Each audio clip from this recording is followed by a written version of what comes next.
ठळक घडामोडी पाहण्यासाठी सबस्क्राईब करा आपल्या UTV मराठी वृत्तवाहिनीला. बेल आयकॉन दाबा आणि पहा आमचे व्हिडिओ सर्वात आधी आपल्या मोबाईल स्क्रीनवर. बदलापूरच्या प्रवासी बसचा शहापुरात भीषण अपघात झाल्याची घटना घडली. या अपघातात बसमधील तिघांचा मृत्यू तर 14 प्रवासी जखमी झाले आहेत. मुंबई-नाशिक महामार्गावर शहापूरच्या गोठेघर उड्डाणपुलावर हा अपघात झाला. एक बस आणि 2 ट्रक एकमेकांना वेगात असताना धडकले. यात बसला समोरून आणि मागून दोन्हीकडून धडक बसली. यात बसमधले 17 प्रवासी जखमी झाले. या सर्वांना शहापूर पोलीस, महामार्ग पोलीस आणि जीवनरक्षक टीमने तातडीने बाहेर काढून शहापूर उपजिल्हा रुग्णालय आणि खासगी रुग्णालयात दाखल केलं. मात्र यापैकी तिघांचा उपचारांदरम्यान मृत्यू झाला. काही प्रवासी गंभीर जखमी झाल्यानं त्यांना उल्हासनगरच्या शासकीय मध्यवर्ती रुग्णालयात दाखल करण्यात आलं.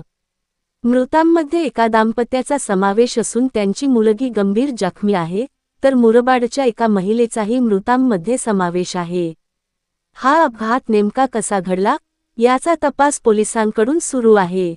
ठळक घडामोडी पाहण्यासाठी सबस्क्राईब करा आपल्या UTV मराठी वृत्तवाहिनीला. बेल आयकॉन दाबा आणि पहा आमचे व्हिडिओ सर्वात आधी आपल्या मोबाईल स्क्रीनवर.